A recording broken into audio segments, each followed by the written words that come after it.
ശബരിമല സ്വർണ്ണക്കൊള്ള കേസിൽ ദേവസ്വം ബോർഡ് മുൻ അംഗം കെ.പി. ശങ്കർദാസിന്റെ ഹർജി സുപ്രീം കോടതി തള്ളി. വിഷയത്തിൽ മറ്റൊരു ഹർജിയിൽ ഹൈക്കോടതി നടത്തിയ പരാമർശങ്ങൾ നീക്കണമെന്നാവശ്യപ്പെട്ടാണ് ഹർജി നൽകിയത്. തന്റെ ഭാഗം കേൾക്കാതെയാണെന്ന പരാമർശമെന്ന് ശങ്കർദാസ് ഹർജിയിൽ ചൂണ്ടിക്കാട്ടിയിരുന്നു. സ്വർണ്ണക്കൊള്ളയിൽ ബോർഡ് അംഗം എന്ന നിലയിൽ ഉത്തരവാദിത്വമുണ്ട് എന്ന് കോടതി നിരീക്ഷിച്ചു.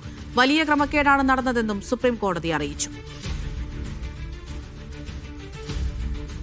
സജു തോമസ് വിവരങ്ങൾ നൽകാനായി ഡൽഹിയിൽ നിന്ന് ചേരുന്നുണ്ട്. സജു, ഹൈക്കോടതി നടത്തിയ പരാമർശങ്ങൾ നീക്കണമെന്നുള്ള പ്രധാനപ്പെട്ട ഒരു ആവശ്യമാണ് ശങ്കർദാസ് മുന്നോട്ട് വെച്ചത്.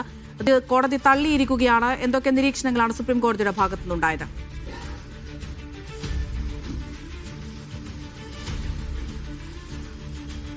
അമൃത, അത്തരത്തിൽ ഈ ശബരിമല സ്വർണ്ണക്കൊള്ളയുമായി ബന്ധപ്പെട്ട് ഹൈക്കോടതി ഉത്തരവിൽ കെ.പി. ശങ്കർദാസിനെതിരായിട്ടുള്ള പരാമർശങ്ങൾ നീക്കണമെന്നാവശ്യപ്പെട്ടായിരുന്നു അദ്ദേഹം സുപ്രീം കോടതിയിൽ ഹർജി നൽകിയിരുന്നത്. അതിപ്പോൾ സുപ്രീം കോടതി തള്ളിയിരിക്കുകയാണ്. വലിയ ക്രമക്കേടാണ് ശബരിമലയിൽ നടന്നത്. അദ്ദേഹം ദേവസ്വം ബോർഡ് അംഗമെന്ന നിലയിൽ അദ്ദേഹത്തിനും ഉത്തരവാദിത്തമുണ്ടെന്നാണ് ഇപ്പോൾ സുപ്രീം കോടതിയുടെ ഭാഗത്തു നിന്ന് ഒരു നിരീക്ഷണം ഉണ്ടായിരിക്കുന്നത്. പ്രായാധിക്യമോ മറ്റെന്തെങ്കിലും കാരണങ്ങളോ ഉണ്ടെങ്കിൽ അത് കീഴ്ക്കോടതിയെ സമീപിക്കാമെന്ന് ഇപ്പോൾ സുപ്രീം കോടതി ജാമ്യത്തിനായി കീഴ്ക്കോടതിയെ സമീപിക്കാം, മറ്റെന്തെങ്കിലും ആവശ്യങ്ങളുമായി ഉണ്ടെങ്കിൽ അതിനെ കീഴ്ക്കോടതി സമീപിക്കാമെന്ന് ഇപ്പോൾ നിരീക്ഷിച്ചുകൊണ്ടാണ് സുപ്രീം കോടതി ഹർജി തള്ളിയിരിക്കുന്നത്. അതായത് അദ്ദേഹം ദേവസ്വം ബോർഡ് അംഗമായിരിക്കുകയാണ് ഇത്തരത്തിൽ വലിയൊരു സംഭവം നടന്നത്. അപ്പോൾ അതുകൊണ്ട് തന്നെ അദ്ദേഹത്തിനും ഇതുമായിട്ട് പങ്കുണ്ട് എന്നുള്ള രീതിയിലേക്കാണ് ഇപ്പോൾ സുപ്രീം കോടതിയുടെ ഭാഗത്ത് അല്ലെങ്കിൽ ബന്ധമുണ്ട്, അതുകൊണ്ട് തന്നെ അദ്ദേഹത്തിന് ഉത്തരവാദിത്തമുണ്ട് എന്നുള്ള രീതിയിലാണ് ഇപ്പോൾ സുപ്രീം കോടതിയുടെ ഒരു നിരീക്ഷണം ഉണ്ടായിരിക്കുന്നത്. അദ്ദേഹം ദേവസ്വം ബോർഡ് അംഗമായിരിക്കുന്ന സമയത്താണ് ഇത്ര വലിയ രീതിയിൽ ഒരു ശബരിമലയിൽ സ്വർണ്ണക്കൊള്ള നടന്നത്. അതുകൊണ്ട് തന്നെ ദേവസ്വം ബോർഡ് അംഗം എന്ന നിലയിൽ അദ്ദേഹം കൂടി അംഗമായിരിക്കുന്ന സമയത്തായതുകൊണ്ട് തന്നെ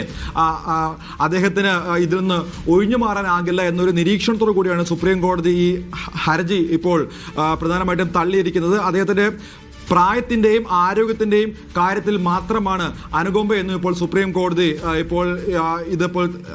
ഇപ്പോൾ പ്രസ്താവിച്ചിരിക്കുകയാണ്. ശബരിമല സ്വർണ്ണക്കൊള്ളയിൽ ബോർഡ് അംഗം എന്ന നിലയിൽ അദ്ദേഹത്തിനും ഉത്തരവാദിത്തമുണ്ടെന്നാണ് ഇപ്പോൾ സുപ്രീം കോടതി നിരീക്ഷിച്ചിരിക്കുന്നത്. അമൃത. ശരി, സജു തോമസ് ആണ് വിവരങ്ങൾ നൽകിയത്.